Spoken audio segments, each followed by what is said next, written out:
Oi gente, eu sou o Darcio Cavallini. Estou aqui para falar com você nesse vídeo um pouquinho sobre a apometria, que é uma técnica de desobsessão espiritual desenvolvida na década de 70 por um médico, o Dr. José Lacerda de Azevedo. Como ele era médico, aqui estou para desfazer um pouco das confusões, porque a apometria acabou se tornando uma prática muito religiosa e não foi a intenção do Dr. José Lacerda colocar isso em prática.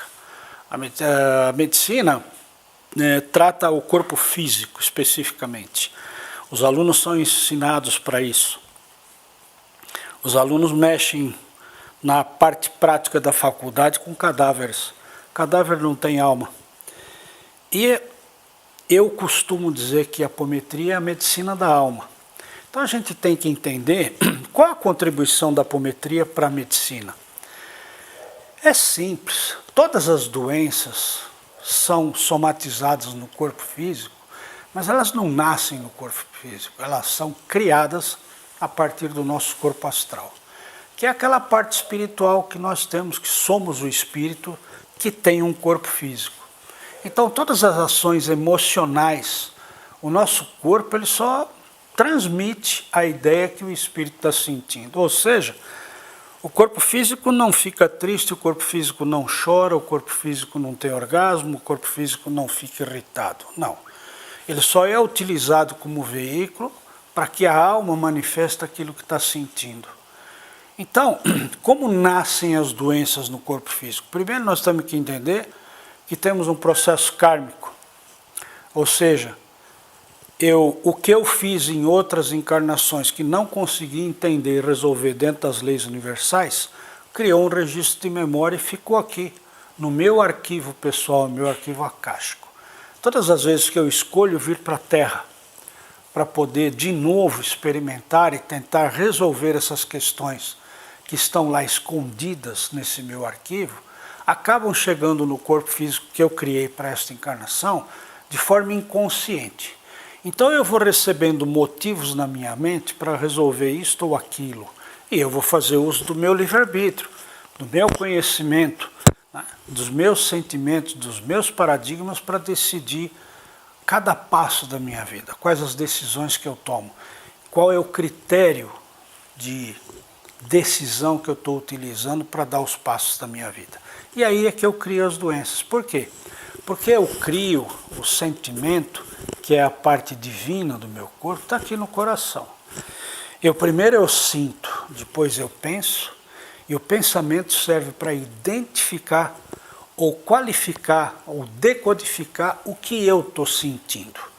E do meu pensamento eu decido, pelo meu sistema retículo ativador, o que eu faço? Ataco ou fujo? Ou seja, o que eu vou fazer em relação a esse sentimento?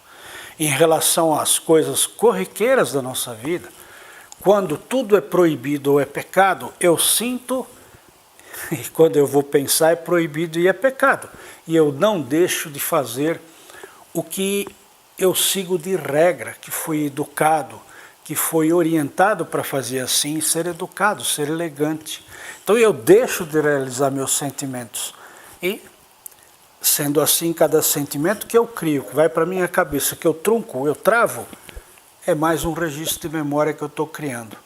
Dependendo do tipo de assunto, se você está falando, por exemplo, em relacionamento afetivo, se você está falando em prosperidade, por exemplo, vai atingir aquele determinado chakra do seu sistema de chakras, por onde entra no seu corpo a energia vital, que nos dá a vida. Não é? Então, esse chakra está ligado a determinados órgãos do corpo físico.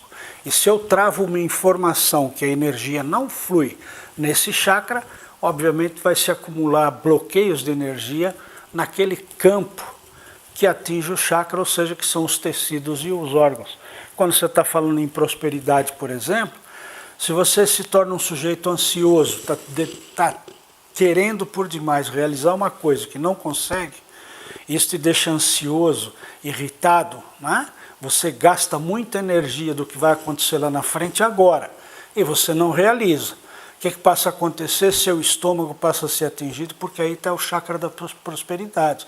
Você está correndo atrás da prosperidade que não alcança, que é o dinheiro, o poder, ok? Muito bom. Os chakras do plexo solar vão recebendo então informações distorcidas e passam a criar no seu estômago células que não são saudáveis. Por quê? Porque tem essa informação da ansiedade. Então cada célula que vai nascendo vai transmitindo uma para outra célula o processo da ansiedade. E não são células saudáveis. Resultado, o estômago leva 3 meses para trocar todas as suas células. Em 3 meses, se você permanecer nessa linha de raciocínio e de conduta, possivelmente você vai estar no mínimo com uma gastrite ou com uma úlcera. Como corrigir isso? Se você não corrigir o motivo que te deixa ansioso, não adianta nada. Você pode fazer uma cirurgia no estômago, você pode tomar medicação, você pode fazer endoscopia, fazer o que você quiser. Vai ter recidível. Por quê? Porque você tem que trocar informação do que te causa ansiedade. Então, a causa da sua gastrite, da sua úlcera, não está no corpo físico, não está numa enzima, não está numa bactéria que você pegou. Não. Essa bactéria, essa enzima, ela foi criada e ela foi manifestada pela ação do seu campo emocional que está distorcido. Se você não corrigir esse campo emocional, que é fora do seu corpo físico, jamais seu corpo físico vai voltar a ficar saudável. E isso em qualquer linha, seja num câncer, seja numa dor de cabeça, seja numa depressão, não importa. A doença está manifestada no corpo físico, mas por apometria, que a gente lida com encarnações passadas, com os erros cometidos lá atrás, porque a apometria é uma técnica de desobsessão espiritual, inscrita no CID, Código Internacional de Doenças, desde 1998, aceita pela Organização Mundial da Saúde, que é o item 10, CID 10, item F44.3, doença, obsessão espiritual. Então, quando nós descobrimos o fato, a origem da encarnação, quando começou tudo, por apometria a gente faz por viagem astral, volta lá no tempo e espaço, corrige o que tem que ser corrigido e volta. Simples assim, mas muito mais simples do que se imagina. Tomara um dia a medicina reconheça a apometria como uma técnica terapêutica de grande valia. Se você gostou dessa ideia, se inscreva aí no nosso canal. Nós temos um canal no YouTube, Instituto da Ciência da Espiritualidade. Te espero lá, vamos engrossar essa turma aí, vamos fazer essa consciência passar para toda a humanidade. Se inscreve, vem aí.